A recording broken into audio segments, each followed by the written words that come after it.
Maranatha, Tuhan Yesus segera datang.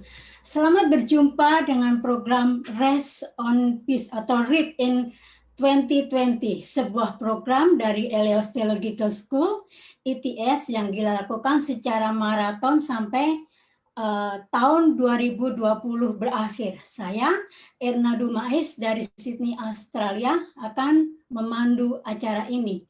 Program ini dinamakan RIP 2020 oleh karena sebentar lagi kita akan menutup tahun 2020 dan kita akan mengubur tahun 2020 ini dan membuka lembaran baru yaitu tahun 2021, dan 10 hari lagi kita akan mengubur tahun 2020.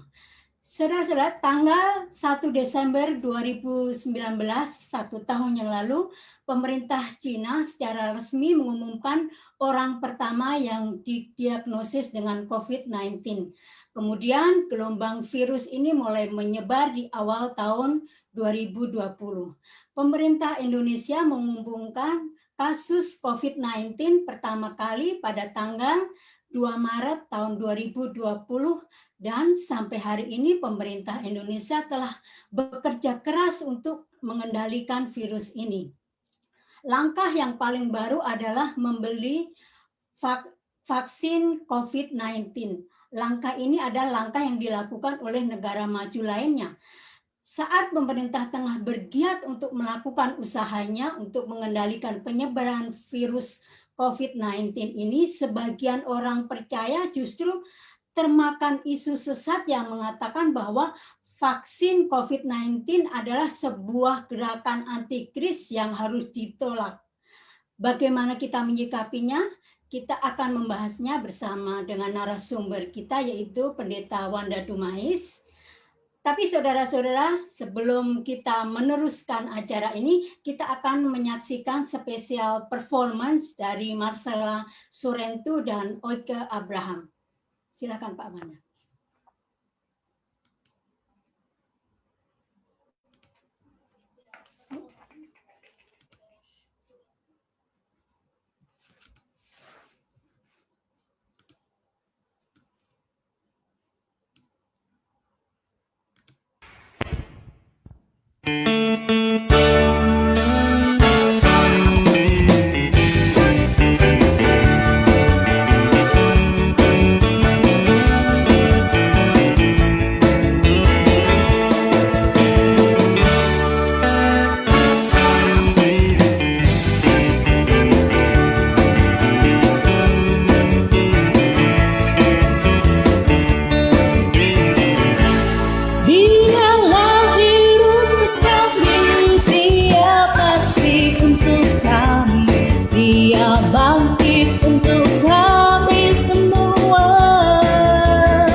Puji Tuhan. Kita baru saja disegarkan dengan performance dari Marcella Surentu dan Oike Abram. Jadi saya juga mengundang Anda, bila Anda punya talenta tertentu, Anda bisa buat itu, lalu bisa hubungi saya. Gitu, Anda bisa performance secara live dalam program kami, seperti yang sudah disampaikan tadi oleh Bu Erna, bahwa kita mengadakan program RIP 2020, yaitu Rest in Peace, ya. Jadi kita akan mengubur 2020 ini adalah program maraton yang akan kita lakukan sampai pada nanti akhir tahun 2020. Dan kita juga akan ada, tentu pada tanggal 1 Januari nanti kita ada kebaktian pembukaan tahun, pertemuan jemaat yang pertama, dan itu juga merupakan kebaktian gabungan bersama dengan MBIC. Jadi antara BIC dengan MBIC. Dan MBIC, betul, Bible Independent Church dan Minnesota Bible Independent Church. Sementara di Minnesota itu adalah New Year Eve. Jadi kalau di sini sudah pas. Kalau di sini sudah tahun baru, sudah lewat. Gitu. Jadi nanti kita akan umumkan kapan itu, tepatnya jam berapa begitu ya. Kita akan lakukan. Tapi saya sudah katakan kepada teman-teman di Amerika, jam 11 malam di Amerika kita akan mulai. Jadi ada kebaktian yang disertai dengan perjamuan Tuhan. Begitu. Jadi siap-siap saudara. Makanya program ini akan dilakukan secara maraton. Nah, saudara yang dikasih Tuhan, pada malam hari ini kita akan membahas terkait dengan vaksin COVID-19 atau COVAX, ya, singkatannya begitu. Tapi ada macam-macam vaksinnya. Nah, saudara, sebelumnya kita perlu lihat lagi. Jadi ya, misalnya seperti ini. Saya mau tunjukkan. Jadi pertama kali tim peneliti China itu mengklaim orang pertama. Sebentar, saya matikan dulu.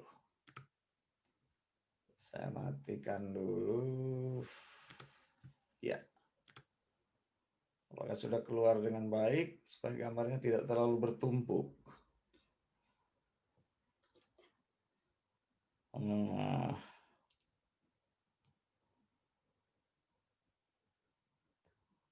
Ya. Jadi tim peneliti China mengklaim orang pertama yang didiagnosis dengan COVID-19 itu adalah pada tanggal 1 Desember 2019. Di Wuhan City, China ya. Di Wuhan City, China, betul. Ini adalah epicentrumnya. Jadi ini adalah pusat awal penyebarannya. Pada waktu itu dunia mendengar berita ini, tetapi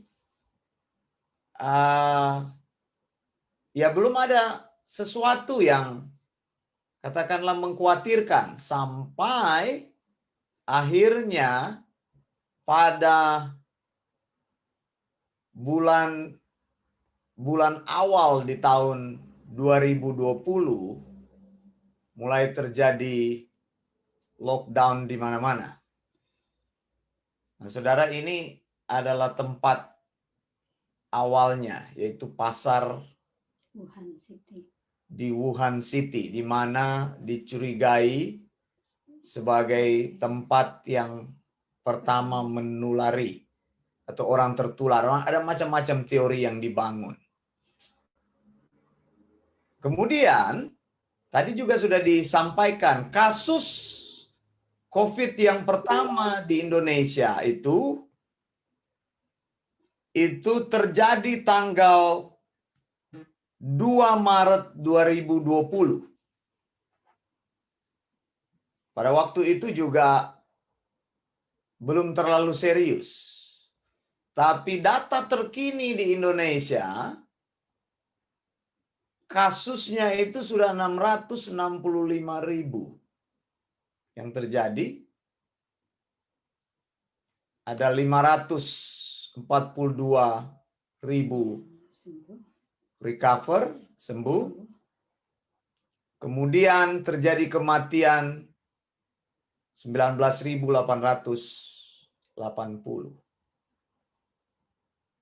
Nah, saudara, ini mengkhawatirkan karena sampai hari ini pemerintah bekerja keras. Anda sendiri tahu, teman-teman yang tinggal di manapun di Indonesia, Anda bisa laporkan. Anda daerah mana, terus zonanya zona apa, begitu ya. Nanti Anda laporkan. Tapi sebelumnya saya serahkan dulu kepada Bu Erna. Nanti tuliskan di dalam kolom komentar, Anda ada tinggal di daerah mana, laporkan Anda ada di zona apa. Apakah Anda zona merah, ya, atau zona hitam? Atau zona hitam atau zona hijau, begitu. Ya, saya juga tidak begitu tahu zona-zona itu seperti apa dibagi dan seperti apa yang terjadi di daerah Anda. Baik. Kita mau menyapa dulu teman-teman yang ada saya mau menyapa teman-teman yang sudah hadir di live di Facebook. Ibu Marcella Sorrento, terima kasih sudah hadir. Ibu Angelina Dumais yang ada bersama di Kota Manado. Kemudian ada Ibu Christine, ada di Batam, terima kasih sudah hadir. Ada juga Ibu Lili, saya tidak tahu di mana Ibu Lili. Kalau bisa sertakan posisi Ibu ada di mana. Kemudian ada Pak Remer Sumbayak ada di Sukabumi. Terima kasih Pak Remer sudah hadir. Ada juga Pak Ferry Gunawan yang ada di Sydney. Terima kasih sudah hadir. Ada juga Ibu Yeni Rambu. Saya juga tidak tahu di mana ini. Cuma saya melihat dari Facebook kami bisa terdeteksi ya ada nama-namanya. Kemudian ada Ibu Diarina Sihaan yang ada di Kota Batam. Ada juga Ibu Yeni Rambu, beliau berkata salam, Maranatha Ibu. Kemudian ada juga Ibu atau Bapak Stefan Ritiao. Kemudian ada Pak Nol D. Makate. Oh ya, ini ada laporan dari Ibu Marcella Sorrento di Manado sudah zona sangat merah. Wah, ini kalau sangat merah ini sudah mengkhawatirkan ini. Iya. Saya dengar di Manado dari laporan-laporan media bahwa tidak akan terjadi open house untuk Natal, begitu ya, karena penyebaran yang mengkhawatirkan, apalagi terjadi klaster baru sejak pilkada kemarin ya. Bahkan beberapa atau ada yang saya tahu yang sudah terpilih sebagai wali kota terkena COVID itu ya, karena orang-orang yang saling berkumpul dan sebagainya. Bukan hanya wali kota saja Pak, di luar negeri Perdana Menteri juga kena, terus Pangeran Charles dari istana juga kena. Ini semua orang sudah tidak mengenal kasta, tidak mengenal derajat, ini semua orang sudah mengalami ini ya. Berarti penyebarannya sangat signifikan sekali. Sangat signifikan, betul. Nah, saudara, langkah pencegahannya itu adalah pemerintah Indonesia dalam hal ini juga bersama-sama dengan pemerintah negara-negara di dunia ini akan melakukan vaksinasi. Jadi sudah dipesan vaksin COVID-19. Rencananya pada tahun 2021 kita akan memasukinya 10 hari lagi. Itu akan ada 2 miliar dosis vaksin COVID-19 yang akan didistribusikan. Dari media saya membaca atau mendengar Presiden Jokowi telah mengumumkan hari Rabu kemarin itu, tanggal 16 Desember bahwa vaksin COVID-19 akan diberikan gratis untuk seluruh rakyat Indonesia. Pada Minggu tanggal 6 Desember sebanyak 1,2 juta dosis vaksin Sinovac telah mendarat di tanah air. Dan kemudian nanti 1,8 juta dosis lagi akan menyusul. Langkah-langkah ini diyakini oleh pemimpin-pemimpin dunia, para ahli kesehatan, untuk membentuk apa yang disebut dengan herd immunity atau kekebalan komunitas, begitu ya? Kekebalan imun. Iya, kekebalan komunitas. Jadi setelah divaksin hampir sama kan? Ada negara-negara yang mengalami bebas malaria itu karena adanya vaksin tersebut atau obat tersebut. Atau dulu ada vaksin flu, sebelumnya flu membunuh banyak orang. Begitu ya. Jadi nanti sesudah vaksin itu terjadi, maka diharapkan terbentuk kekebalan di antara komunitas. Jadi orang yang kena vaksin ya sudah, atau divaksin sudah tidak bisa lagi terkena COVID-19. Memang kita belum bisa tahu efektivitasnya, tapi karena belum ada fakta di lapangan. Tapi kita berharap sekali melalui vaksin ini, maka dunia tentu saja terbebas dari virus COVID ini. Sudah hampir 1 tahun, tapi kalau pikir sudah 1 tahun sejak di Wuhan, Cina ya, pertama kali terjadi. Nah saudara, sementara usaha-usaha ini digalakkan, ada isu-isu sesat yang terjadi di kalangan orang Kristen, bahwa vaksin ini adalah berasal dari antikris. Ini pengajaran yang jahat sekali. Kenapa saya bilang jahat? Karena orang banyak juga share itu. Orang-orang yang ada juga yang sudah mendengar pengajaran saya, tapi tidak mengetahui tentang pengajaran akhir zaman, akhirnya di-share, percaya, termakan isu ini, hoax ini. Atau hoax di Indonesia bilang. Begitu ya. Jadi kalau bisa jangan divaksin. Karena vaksin ini adalah dari antikris. Mereka menghubungkan dengan, di dalam Alkitab, itu di dalam Wahyu 13 ayat 16 sampai 18. Ayat 16 bilang, dan ia menyebabkan, Wahyu 13 ayat 16, dan ia menyebabkan sehingga kepada semua orang kecil atau besar, kaya atau miskin, merdeka atau hamba, diberi tanda pada tangan kanannya atau pada dahinya. Nah ini kemudian berkembang penafsiran liar yang mengatakan bahwa vaksin ini merupakan usaha-usaha anti-kris. Nah, saudara, salah satunya adalah karena ini juga dikumandangkan oleh orang-orang yang terkenal, begitu. Ada artis yang saya ingat, artis top di Amerika. Artis rapper, ya rapper. Seorang rapper ya, siapa namanya itu? Kanye West. Kanye West itu, suami dari Kim Kardashian. Kim Kardashian. Nah ini karena rap kan populer sekali, anak-anak muda itu tahu, begitu ya. Kim Kardashian juga terkenal begitu. Sosialita. Sosialita. Nah, dikatakan bahwa apa?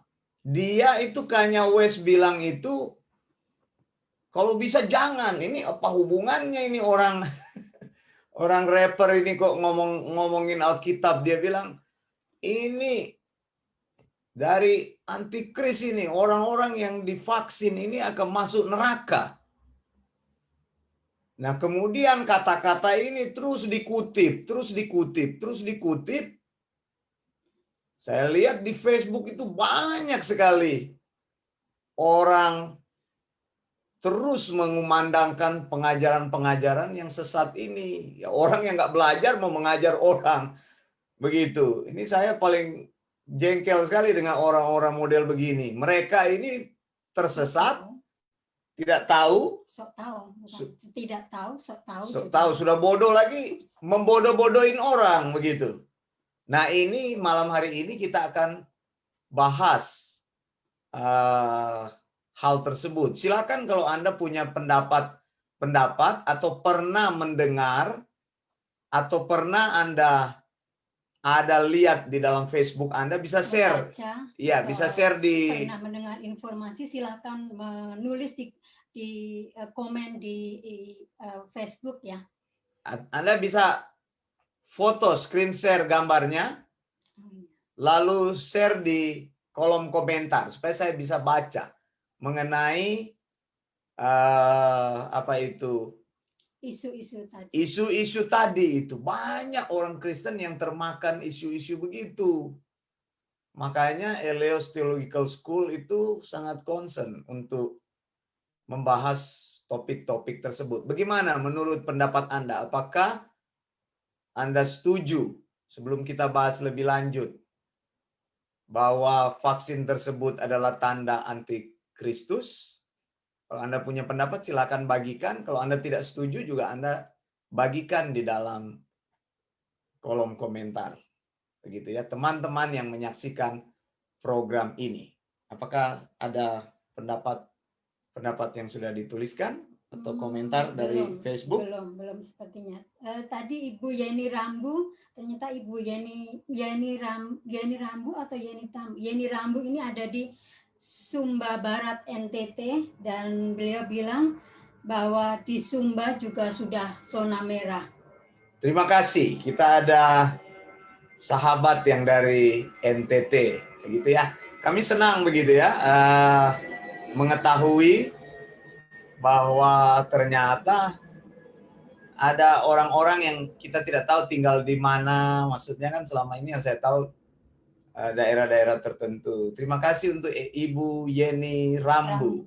Sekali lagi untuk pendengar ataupun penonton yang menyaksikan program RIP 2020 ini, Anda bisa berdiskusi bersama-sama dengan kami untuk membahas topik ini.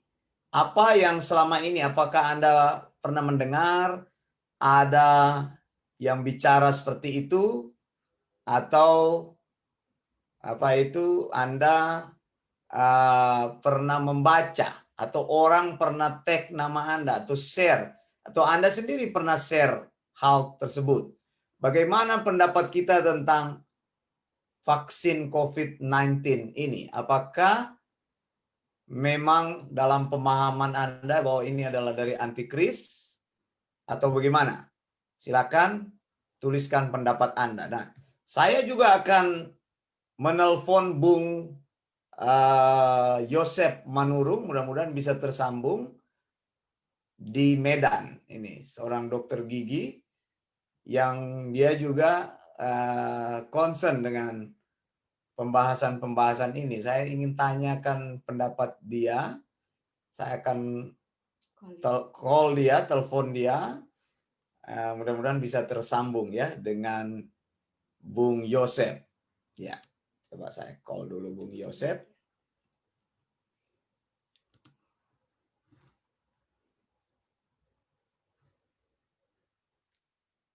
Call dulu, mudah-mudahan bisa tersambung. Halo? Halo?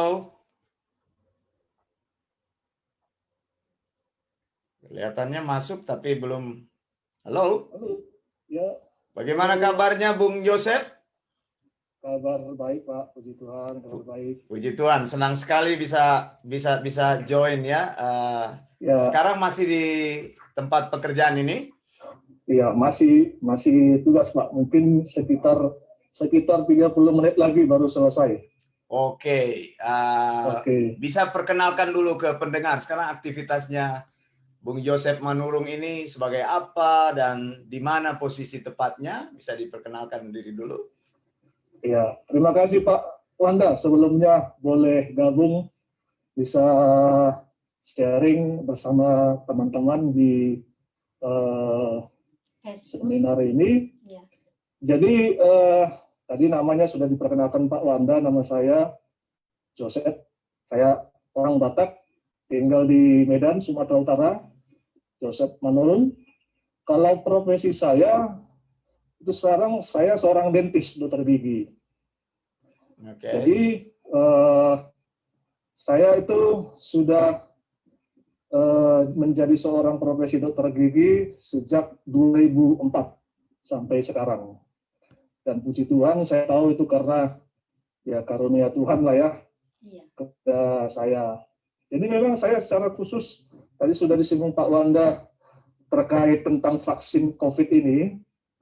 Jadi memang jujur saya cukup banyak meneliti baik secara literatur maupun pendapat-pendapat dari beberapa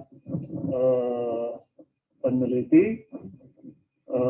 Saya perhatikan, saya pelajari apa fungsi vaksin ini, bagaimana cara proses pembuatannya, lantas tingkat keefektivitasnya, keamanannya, dan memang tidak perlu ada sesuatu yang dikhawatirkan tentang vaksin tersebut.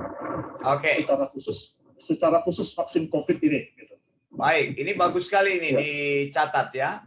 Ada pendapat dari Kanye West bahwa vaksin COVID-19 ini menyebabkan kelumpuhan. Dan memang orang ini sih dia kan seorang rapper, tapi dia mencoba masuk di dalam dunia apa itu teologi. Dia katakan bahwa ini dari antikris dan sebagainya. Nah, coba Bung Joseph beritahu kepada pendengar apa betul mengenai itu kelumpuhan yang terjadi itu dan pengalaman-pengalaman Bung Joseph terkait dengan orang-orang yang menyebarkan hoax ini yang mengkait-kaitkan dengan iman. Silakan. Ya, itu memang sudah saya dengar juga Pak kabarnya, karena saya nggak mau terima informasi satu sisi atau satu pihak tanpa melihat keutuhan informasi itu yang sebenarnya atau kebenarannya. Saya bukan tipe orang seperti itu. Memang saya nggak tahu, memang mungkin Pak Wanda juga sudah banyak lihat status-status saya. Saya jangankan terhadap ilmu pengetahuan sains, terhadap Alkitab pun saya kritis begitu. Jadi itu yang ada di jiwa saya. Nah, terkait tadi tentang kabar itu seorang rapper, sebenarnya Pak, kalau terkait vaksin ini, apapun ceritanya, tetap akan memang bisa memiliki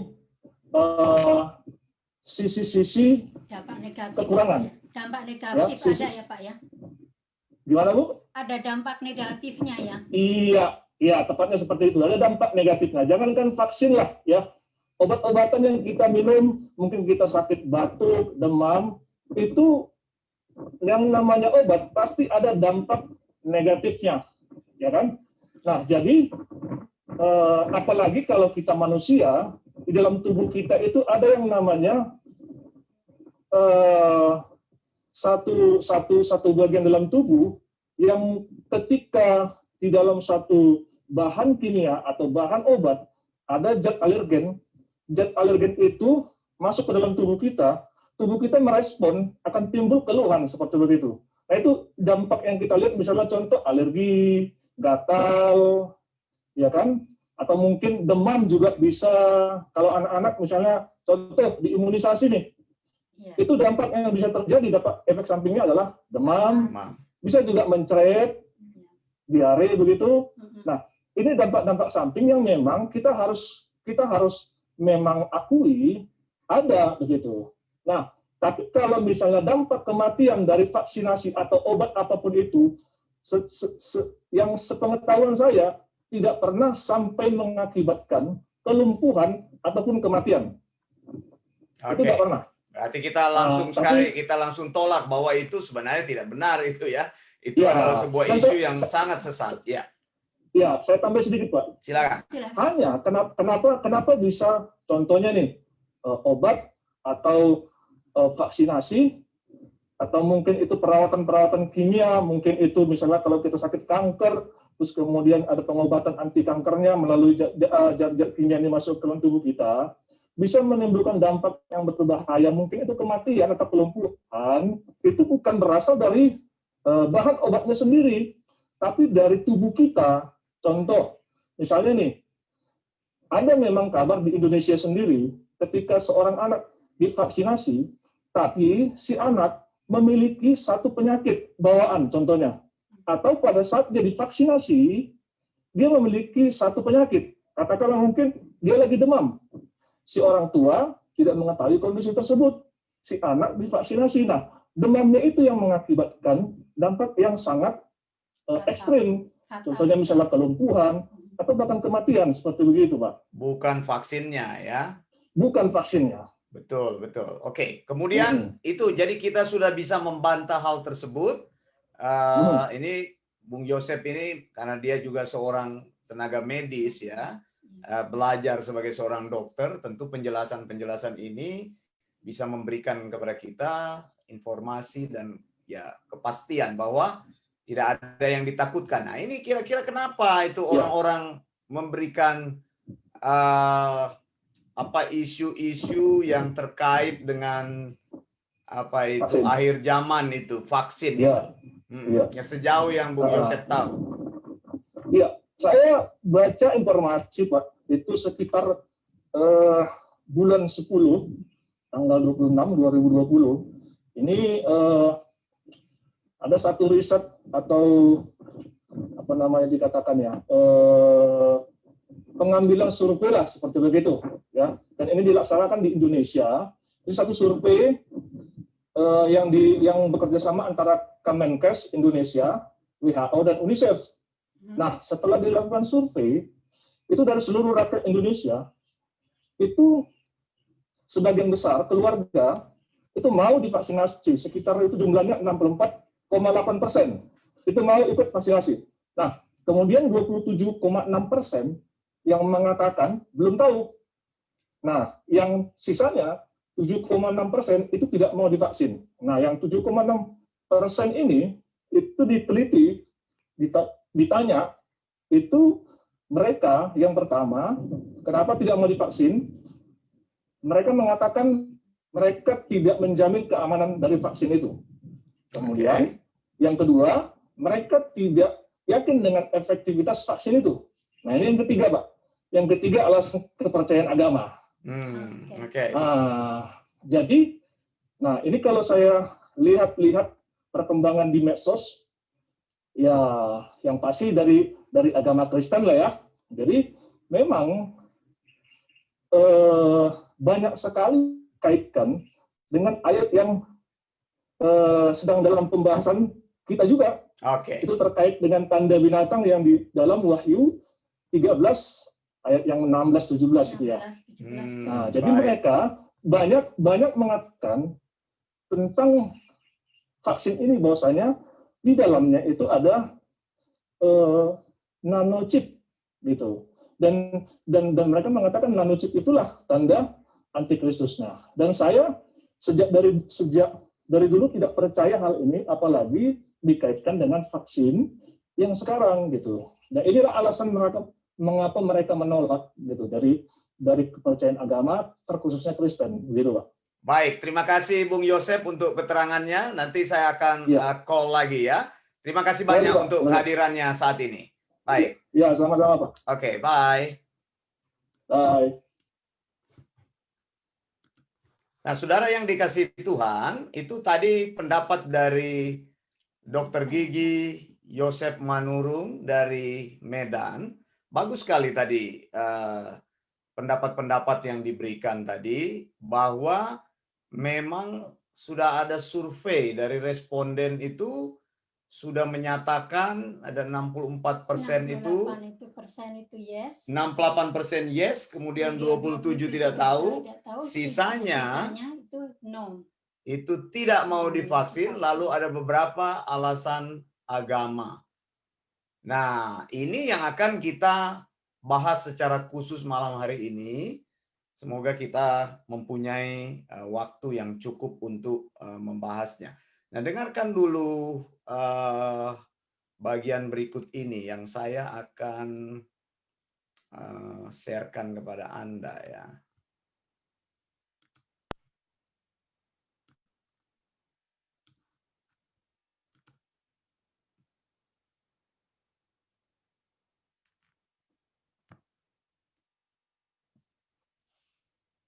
I'm telling you right now, do not pray, do not hope, do not think, oh, praise God, they're going to have a vaccine. That vaccine is from the pit of hell. Okay? Do not pray for those vaccines. And nah, saudara, ini adalah seorang hamba Tuhan dari jadi right wing. Jadi itu kelompok sayap kanan ini sebenarnya ya, namanya Kurt Landry di Amerika. Nah, orang ini jelas-jelas tadi dia menyampaikan bahwa vaksin ini dari neraka ini. Ya, dia langsung bilang dari neraka. Ini sebuah pernyataan yang sebenarnya sangat menyesatkan karena disampaikan oleh seorang hamba Tuhan yang mempunyai pengikut, disampaikan di media sosial di mana orang bisa mengakses apa itu informasi, dan memang di Amerika kebebasan informasi itu dijamin, orang bisa bicara apa saja. Jadi Kurt Landry ini jelas-jelas dia mengatakan tadi bahwa jangan terima vaksin tersebut. Begitu. Nah, terus kalau jangan terima bagaimana dong? Bagaimana? Begitu kalau tidak terima vaksin, apakah kita biarkan saja COVID-19 ini berjalan seperti apa adanya? Bagaimana menurut saudara? Iya. Sekarang ini kan belum ada vaksinnya. Jadi mungkin yang dia pikir cuma mengharap kepada Tuhan atau bagaimana ini? Mengharap mujizat. Mujizat, ya. Ada contoh ya Bu Erna ya, contoh di Australia itu, khususnya di New South Wales di mana kami tinggal, atau di Australia lah. Di Australia itu sudah nol sebenarnya. Iya. Sudah nol. Beberapa minggu yang lalu sudah nol, tapi kemudian ada virus masuk lagi, sudah sekarang berapa? 30 sudah sekitar 70-an. 70-an. Nah, pemerintah Australia ini begitu responsif begitu ya. Jadi selama beberapa minggu sebenarnya orang-orang di Australia itu sudah mengharapkan liburan Natal ini akan berjalan dengan baik. Natal dan Tahun Baru. Liburan Natal dan Tahun Baru akan berjalan dengan baik. Begitu. Karena kasus di Australia sudah nol. Anda bayangin nol, saudara. Bukan menyusut, tapi sudah zero. Selama berminggu-minggu.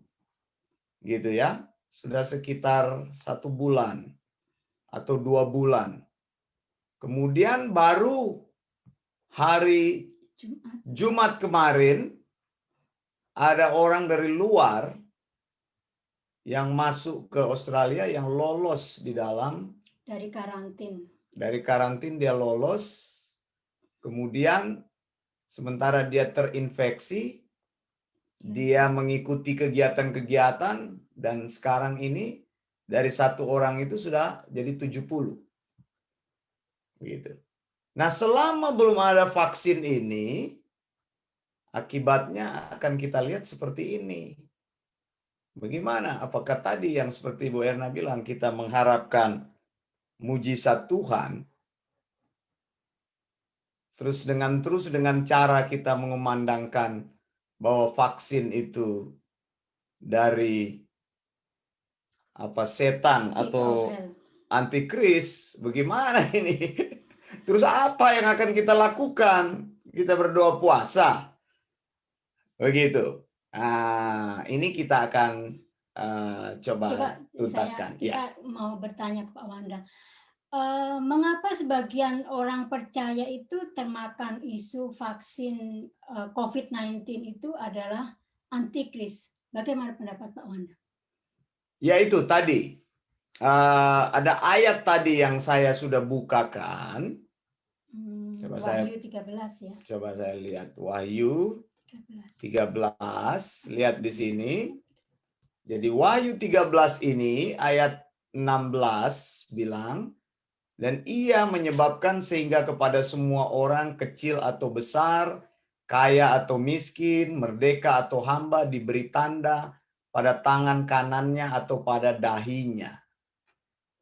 Begitu. Ini sebuah penafsiran yang sangat salah sekali, karena kitab Wahyu ini adalah kitab-kitab yang maksudnya kitab yang berhubungan dengan profetik. Jadi penafsirannya harus menggunakan sistem yang berlaku, ada simbolik di sana, lalu ada nubuatan di sana. Tidak bisa langsung dikatakan, oh, tanda pada tangan, tanda pada dahi. Lalu tanda pada tangan atau dahi itu adalah suatu bentuk pengontrolan dari antikris.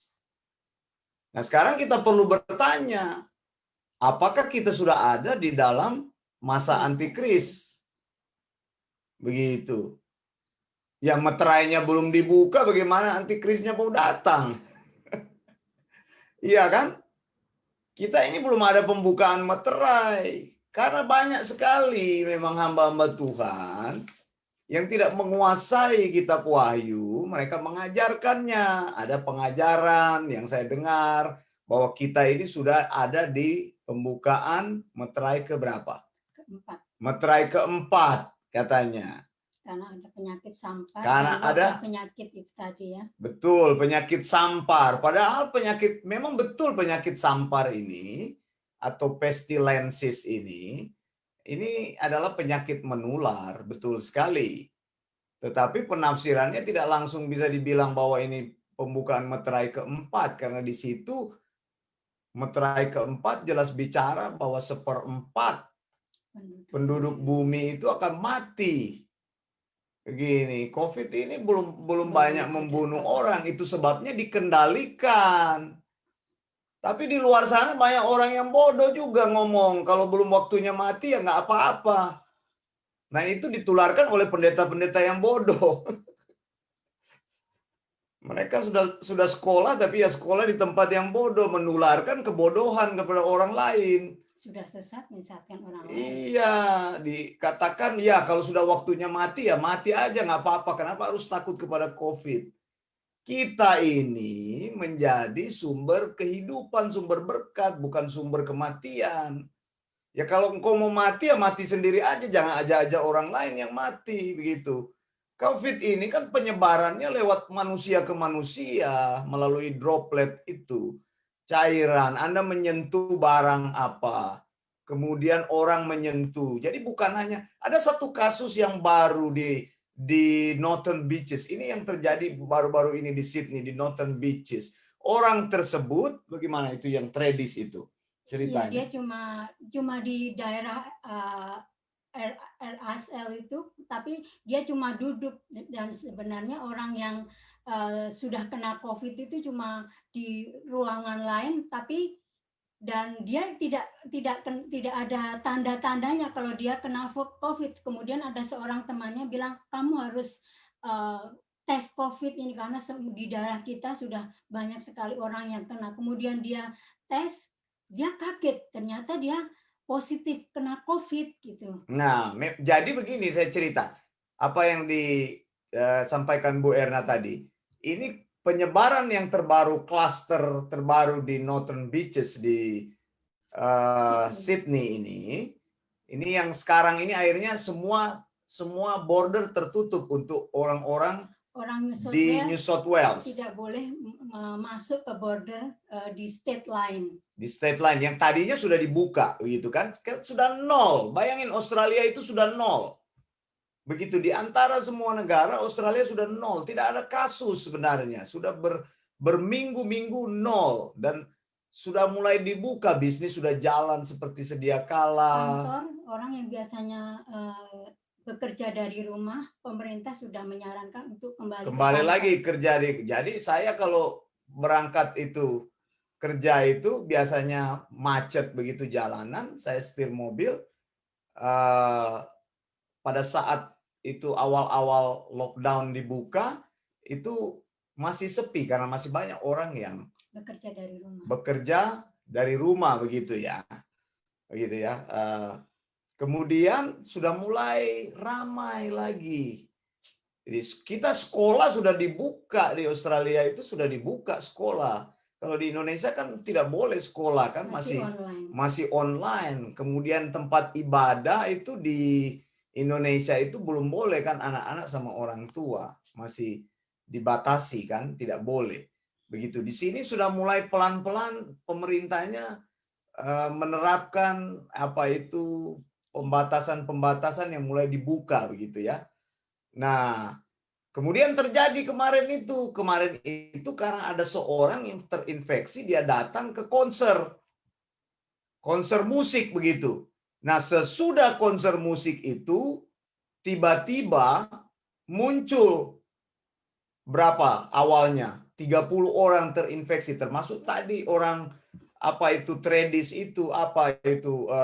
itu istilah orang-orang yang bekerja menggunakan keahlian. Kalau di Australia itu seperti tukang listrik, tukang plumber itu, tukang ledeng itu kita sebutnya tradis. Dia sebenarnya tidak nonton konser, hanya datang ke tempat situ. Saya bilang mungkin saja dia lagi kerjain sesuatu, tapi pasti masuk ke situ, mungkin dia menyentuh pintu.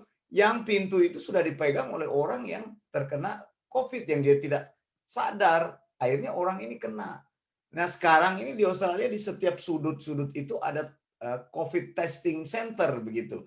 Jadi drive-thru, orang bisa datang gitu. Lewat testing itu kemudian pemerintah terus sarankan, ayo dites.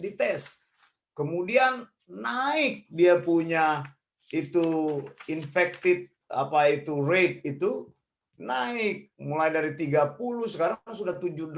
Bayangin baru dalam waktu beberapa hari saja kan cepat itu penyebarannya. Nah, ini kalau tidak ditutup dengan cara yang bijaksana, ini akan blow up lagi ini. Kemudian Australia akan tadi Pak Wana mendengar ada mutan tadi dari UK. Iya, sudah katanya bermutasi katanya. Ya kita tidak akan bahas di situ terlalu jauh. Baik, jadi makanya di sini dihubung-hubungkan dengan kitab Wahyu. Apa urusannya itu? Tanda itu mana ada vaksin itu, ada chip segala, yang ada GPS-nya lah, mengontrol pergerakan orang. Ini COVID ini sesuatu yang nyata, saudara, bukan sebuah teori yang dibangun, konspirasi teori, bukan konspirasi teori yang orang-orang sering bilang itu banyak kali ini dari sinilah. Saudara, COVID ini juga bukan tanda bahwa Tuhan Yesus akan datang tiba-tiba, tidak. Memang ini tanda kesudahan zaman, bahwa mendekat pada hari itu maka akan terjadi penyakit sampar. Ini kan bukan apa baru ini. Kita sudah ada penyakit AIDS yang belum ada obatnya begitu. Tapi bisa dicegah lewat apa? Lewat informasi, lewat berbagai cara-cara preventif begitu kan. AIDS itu belum ada obatnya. Tapi AIDS itu yaitu lewat cara-cara yang bijak itu, karena dia penularannya bukan penularan seperti virus saat ini kan, bukan begitu. Jadi dia lebih spesifik lagi begitu, melalui transmisi seksual itu. Jadi bisa dihindari begitu. Tapi ini karena virusnya ada di udara, melalui droplet, melalui bersentuhan dan sebagainya, maka kalau kita tidak mau menjaga diri kita, kita membiarkan orang lain juga terkena karena kebodohan kita gitu. Jadi janganlah tularkan kebodohan. Jadi saya pakai istilah, sudah bodoh membodohi orang lain lagi, sudah sesat menyesatkan orang lain. Jadi mereka yang termakan isu ini karena mereka tidak mengerti. Nah, Eleos Theological School menyediakan sekolah untuk Eksegesis Kitab Wahyu setiap hari Minggu ya. setiap hari Kalau Minggu, Anda betul. berminat untuk mengetahui apakah pembukaan materi sekarang itu sudah dibuka atau belum, silakan Anda mengikuti lewat Zoom setiap hari Minggu jam 9 malam Sydney. Nanti kita beritahukan kapan kita akan mulai lagi, karena ini dalam suasana libur, begitu Dan kan? kita sudah memasuki eksegesis pasal 6 ya. Sudah di 8. Sudah di 8. Ya. Sudah di 8, pembukaan materai ke-7 kita sudah membahasnya ayat 1 dan 2. Lalu kemudian Kemudian ada pertanyaan lagi nih Pak Wanda. Apakah ada akibat tertentu bila orang Kristen itu menerima vaksin COVID-19 ini? Nah, tadi sudah disampaikan Dr. Gigi Yosep Manurung dari Medan. Penjelasan yang bagus tadi. Tidak ada akibat apa-apa gitu ya. Ada dampaknya ada, tapi tidak sampai akibat fatal itu aja. Tapi kalau dampak kecil-kecilan mungkin ya sedikit, atau panas, atau tadi Pak Yosep tadi berkata mungkin diare, atau mungkin itu juga. Tapi kalau dampak fatal sih tidak ada. Jadi aman ya. Betul. Vaksin ini kan sebenarnya kan bukan baru COVID-19. Ya pengalaman kita punya anak kecil pada waktu di rumah sakit, pertama kali mau keluar dari rumah sakit diberikan vaksin kan pertama kali. Diberikan vaksin pertama kali. Gitu. Kemudian ada boosternya. Nah di Australia itu termasuk negara yang ketat di dalam vaksin. Tapi toh tetap ada orang-orang yang menolak. Mereka ada di kelompok yang namanya anti-vaxxer begitu ya. Anti-vaxxer itu sama sekali tidak mau menerima vaksin. Sampai akhirnya government melakukan tindakan kalau anak tidak mendapatkan vaksin, maka tidak akan mendapatkan benefit dari government. Betul. Dan kesulitannya di OC itu kalau Anda tidak punya sertifikat itu vaksin sertifikat ya, apa itu tanda sudah divaksin anaknya, itu nanti mau masuk sekolah itu susah karena itu tanda utamanya bahwa anak Anda itu harus divaksin. Mengapa? Karena ini untuk melindungi komunitas, bukan semata-mata diri Anda sendiri. Nah, anti-vaxxer itu banyak juga bukan dari kalangan iman itu atau orang percaya, tapi adalah memang kelompok-kelompok yang memang menentang apa itu kebijakan vaksin itu, karena mereka katakan vaksin itu merusak, membuat orang bodoh, membuat orang gila, membuat orang cacat dan sebagainya. Nah, ini bukan hal yang baru. Anti-vaxxer ini sudah dari dulu ada sampai sekarang tetap ada. Makanya Australia itu memberikan benefit. Kalau kamu divaksin, kamu akan dapat benefit-benefit tertentu dari pemerintah gitu ya, tapi tidak divaksin tidak dapat benefit. Nah, mau masuk sekolah juga susah.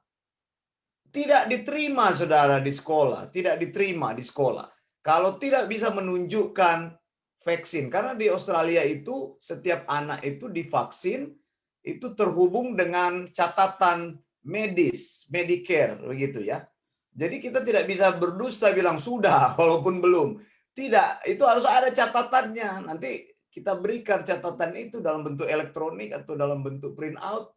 Jadi sudah ketahuan di situ. Nah, orang itu sudah divaksin sampai berapa itu ketahuan. Terakhir anak saya itu Tessa yang sekarang sudah sekolah di luar negeri, maksudnya sudah overseas, dia sudah di Eropa, itu dia sampai usia 17 tahun itu vaksin yang terakhir itu kalau nggak salah dia terima HPV gitu, Human Papilloma Vaccine begitu. Yang saya ingat sekali begitu waktu dia kelas 2 Year 11 ya, atau kelas 2 SMA kalau di Indonesia. Itu ada itu vaksin yang terakhir itu diberikan begitu. Jadi sebenarnya kan bukan COVID ini, tapi sudah dari dulu-dulu kita sudah mengenal vaksin itu untuk antibody, untuk imunitas, memberikan kekebalan. Coba Anda lihat orang yang tidak divaksin polio.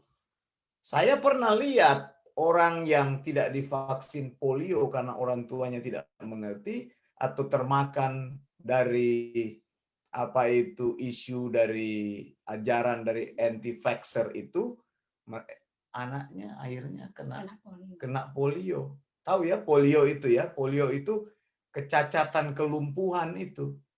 Begitu, karena tidak pernah menerima vaksin itu. Begitu, ini untuk menjaga kekebalan imunitas di komunitas begitu. Jadi immunity di kelompok, jadi namanya herd immunity gitu. Jadi untuk membangun itu ini COVID-19 ini tested lagi karena ada penyakit baru ya, dibangun vaksin yang baru. Mungkin kita perlu apa ini? Menyapa dulu ya. Iya, membaca dulu ada beberapa. Ini dari Ibu Angelina Dumais, waktunya segera tiba, Maranatha. Kemudian ada Ibu ini di Eropa ini, Ibu Maria. Ibu Maria N. Pangemanan Bondesen ada Ya, di dari Sweden, Germany, Sweden kalau nggak salah. Kemudian, selamat malam Ibu Maria di Eropa, Sweden ya. Terima kasih untuk kehadirannya pada malam hari ini. Ada juga Pak Jeremy Andreas. Terima kasih Pak Jeremy yang sudah menyaksikan program ini. Ada juga Pak Paskah Luntungan, mungkin yang ada di Manado ini sepertinya. Betul. Betul, di Manado. Kemudian ada Pak Gibson Sibaraninyu, ada di Medan ini sepertinya Pak Gibson. Iya, Pak Gibson. Terima kasih Pak Gibson. Pernah telepon saya waktu itu, dia ada di Medan, seorang gembala di Medan. Betul sekali. Kemudian ada Pak Ruben Nitbani. Terima kasih Pak Ruben sudah. Pak Ruben dari Kupang. Dari Kupang sudah menyaksikan program ini. Ada juga di tempat saya tidak ada. Iya, ada Ibu Pinondang Pasaribu. Selamat malam Ibu Pasaribu. Kalau tidak keberatan, nanti bisa tuliskan nama, maksudnya lokasi dari mana. Ada Ibu Margareta Cakragan. Terima kasih sudah bergabung. Kemudian Ibu Vita Maila Ekel yang ada di Minnesota. Terima kasih pagi-pagi sudah menyaksikan acara kami. Kemudian ada Ibu Jenini yang kami tidak tahu ada di mana posisinya. Kalau Ibu berkenan, mohon Ibu menuliskan Ibu posisinya ada di mana. Kemudian ada Pak Joseph Manurung yang tadi sudah berbincang-bincang dengan kami. Beliau berkata, ya setuju Pak, materai 1 saja belum dibuka, tapi ngomongnya sudah materai keempat. Nah ini memang orang yang cuma mendengar saja, tapi tidak melakukan eksegesis, tidak mau mencari kebenaran itu Pak Joseph. Kemudian ada Pak Michael Wisan yang ada di Manado sepertinya ini. Terima kasih Pak Michael sudah menyaksikan acara ini. Kemudian ada Pak Audi Amos Arnold, mungkin ada di Papua mungkin ini. Bukan, di Dubai. Oh, di Dubai. Di Dubai, iya, dia pernah ikut sekolah pada waktu itu satu kali. Bagaimana kabarnya, sudah lama tidak gabung dengan kelas. Kemudian Bu Marcella, beliau berkata mereka kurang paham tentang kitab Wahyu, makanya vaksin dihubung-hubungkan dengan antikristus. Ya Bu, memang kita harus jadi orang Kristen itu harus menjadi orang Kristen yang teliti, harus menjadi orang Kristen yang pintar, jangan cuma mendengar berita-berita yang tidak yang rabis menurut saya.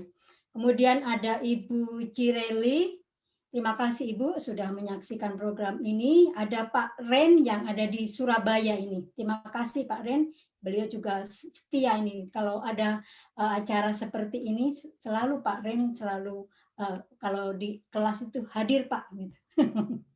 Kemudian ada Ibu Oike Abram yang ada di Balikpapan. Terima kasih sudah menyaksikan program ini. Kemudian ada Pak Ferry Gunawan. Ini ada pertanyaan dari Pak Ferry Gunawan, Pak ini. Pak Pendeta, perjanjian damai Abraham Accord dan dibangunnya bait suci ketiga adalah kompas yang akan menunjukkan kapan antikristus menyatakan dirinya.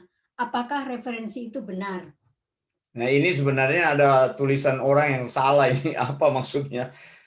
Perjanjian damai Abraham Accord ini lebih baik pakai kata-kata yang jelas begitu Pak Ferry. Saya kira dia tidak mengerti yang dia tuliskan. Abraham Accord maksudnya apa? Bukan perjanjian Abraham, perjanjian damai begitu. Perjanjian damai ini adalah betul sekali perjanjian yang menunjukkan nanti ada perdamaian. Perdamaian terlebih dulu. Iya, antikris akan berdamai dan di sini akan ditandai dengan kesepakatan bersama dengan orang Yahudi. Jadi bukan Abraham Accord itu ya, bukan. Perjanjian damai ini meterai pertama ini sebenarnya, kuda putih. Begitu pembukaan meterai pertama, jadi saat itulah antikris mengadakan perjanjian damai, lalu kemudian di pertengahan di mid tribulation itu 3,5 tahun. Iya, 3,5 tahun pertama, lalu di tengah-tengah itu antara 3,5 tahun pertama dan kedua itu nanti antikris akan muncul duduk di bait Allah. Tapi saat perjanjian damai memang betul sekali akan terjadi pembangunan bait Allah, begitu ya. Rencana pembangunan bait Allah itu sudah direncanakan sekarang, tapi nanti karena dikontrol oleh pemerintah, satu pemerintah, maka tidak ada yang bisa menolaknya. Kalau sekarang ya belum bisa. Pemindahan ibu kota Israel aja itu masih jadi perdebatan. Kita tidak tahu setelah Trump ini berganti kepemimpinannya, apakah masih bisa dilanjutkan hal itu atau malah dibatalkan. Begitu. Jadi ada beberapa negara yang sudah pindah kedutaannya ke Yerusalem, begitu kan. Sekarang Yerusalem itu masih terbagi dua, begitu ya. Masih terbagi dua. Ada Pak Dwi dari Salatiga hadir. Ada pertanyaan ini juga Pak. Ini Abraham Accord. Ini saya menyatakan ini salah. Tidak ada Abraham Accord ini Pak Dwi ya. Jadi ini satu konsep yang salah kaprah. Bukan perjanjian Abraham Accord. Dari mana konsep Abraham Accord itu? Jadi nanti lebih bagus belajar kitab Wahyu dengan Eleos supaya jadi tahu gitu ya. Cara menafsirnya itu. Perjanjian Abraham itu adalah perjanjian yang diikat Allah dengan Abraham. Tidak ada hubungannya dengan antikris. Jadi perjanjian damai itu tadi saya sudah sebutkan, yaitu pembukaan meterai pertama, bukan Abraham Accord. Ini siapa yang bikin istilah ini? Istilah yang menyesatkan. Ya, makanya kalau belajar orang cuma mendengarkan satu, kemudian didengar orang lain, kemudian disebarkan ke orang lain. Jadi itu sudah menjadi sesuatu kayak seperti kebenaran, kesalahan yang diulang-ulang akhirnya menjadi kebenaran. Hati-hati saudara ya. Ini mungkin maksudnya yang kemarin yang perjanjian damai yang disponsori oleh Trump itu, mungkin namanya itu ya, begitu ya, Abraham Accord begitu ya. Saya mengerti yang dimaksud dengan Pak Dwi ini. Jadi kemarin memang ada perjanjian yang disponsori oleh Trump dan ini jadi catatan sejarah di mana Uni Emirat Arab ya, Bahrain kemarin sudah menandatangani perjanjian damai itu. Tapi ini hanya perjanjian damai biasa saja menurut saya. Ini belum belum tanda antikris, begitu ya. Ya betul, ada yang bilang ini tanda antikris, Donald Trump sebagai antikrisnya. Banyak sekali tafsiran-tafsiran yang seperti Dulu itu. Barack Obama sebagai antikris, sekarang Donald Trump sebagai antikris. Ada yang bilang Hati-hati, paus saudara. dan sebagainya. Jadi kita jangan melampaui apa yang Alkitab bilang. Kita menafsir dengan cara yang tepat. Terima kasih Pak Dwi untuk informasi ini. Mungkin tadi ada overlapping itu yang tadi disampaikan oleh Pak Ferry. Terima kasih. Sudah ada penjelasan dari Pak Dwi. Betul. Jadi saya mengerti akhirnya maksudnya perjanjian yang kemarin dilakukan ya oleh Israel dengan Uni Emirat Arab, begitu ya. Yang diprakarsai oleh Donald Trump. Lalu kemudian ada beberapa orang di sini kita sebutkan Pak atau Ibu Dwi ini dari Salatiga, terima kasih. Kemudian ada Ibu Ambarita Ika, lalu ada Pak Otniel Tanggang, kemudian ada Ibu Lina Buling, lalu ada Pak Besron Yusuf Roni, kemudian ada Pastor Michael di Minnesota, lalu ada Ibu Deborah Indah Wadu yang ada di Jakarta. Terima kasih untuk semua kehadiran teman-teman pada malam hari ini. Kita senang sekali sebenarnya bisa membahasnya lebih jauh lagi, tapi sayang sekali waktu memang juga yang harus memisahkan kita. Tapi sebelumnya semoga dengan penjelasan dari Pak Wanda ini saudara-saudara sudah tahu, sudah jelas bagaimana menghadapi isu vaksin COVID-19 ini ya saudara-saudara. Jadi ketika engkau mendengar berita itu harus diteliti baik-baik atau diperiksa baik-baik apakah berita itu cuma berita yang orang cuma menyebarkan atau cuma hanya karena orang mencari sensasi saja ya. Iya, jadi kesimpulan kita pada malam hari ini, vaksin COVID itu tidak ada hubungan dengan antikris, begitu. Kalau nanti sudah datang, ya terima saja vaksin itu untuk membangun kekebalan komunitas, begitu ya. Jadi supaya semua bisa mendapat manfaat. Bukan hanya diri saudara yang dilindungi, tapi orang lain juga dilindungi. Ini bukan pekerjaan antikris. Orang Kristen terima vaksin COVID-19, tidak ada efek apa-apa, tidak ada akibat apa-apa. Nah, kemudian soal pembukaan materai juga belum ada pembukaan materai sampai saat ini. Belum, gereja belum mengalami rapture. Bagaimana pembukaan materai mau terjadi? Karena pembukaan materai itu terjadi seharusnya setelah gereja itu mengalami pengangkatan dari Tuhan.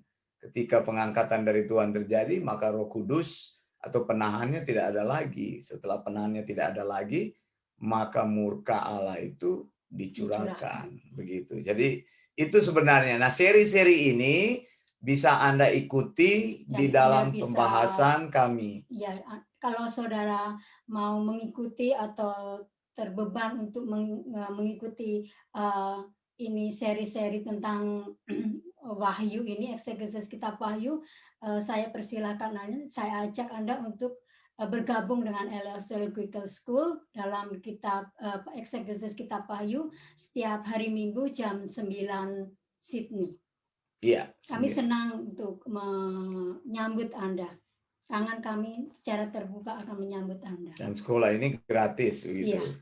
Cuma Anda membutuhkan internet saja ya. Cuma internet saja. Kalau yang tidak ada internet juga kami bisa support, begitu ya. Jadi kami Elios Theological School itu bukan sekolah yang untuk membangun, untuk mengambil keuntungan bagi diri kami atau promosi sendiri. tidak. Ya. Kerinduan kami satu, bahwa kami memuridkan orang lain, kami menghasilkan murid, setelah itu orang itu memuridkan orang lain. Itu saja yang sudah senang bagi kami kalau pesan sound doctrine itu sudah diterima oleh orang-orang yang menerimanya. Baik, kalau begitu, ini akhir daripada program kita. RIP. Saksikan terus program RIP 2020, Rest in Peace 2020. Jadi program broadcasting, marathon broadcasting dari Eleos Theological School. Sampai pada hari H nanti kita tutup tahun 2020. Saya Wanda Dumais dari Sydney, Australia. Dan saya Erna Dumais. Kami mau mengucapkan salam Gereja Perjanjian Baru. Maranatha, Tuhan Yesus segera datang. Tuhan Yesus pasti datang. Dan Tuhan Yesus akan datang. Blessings.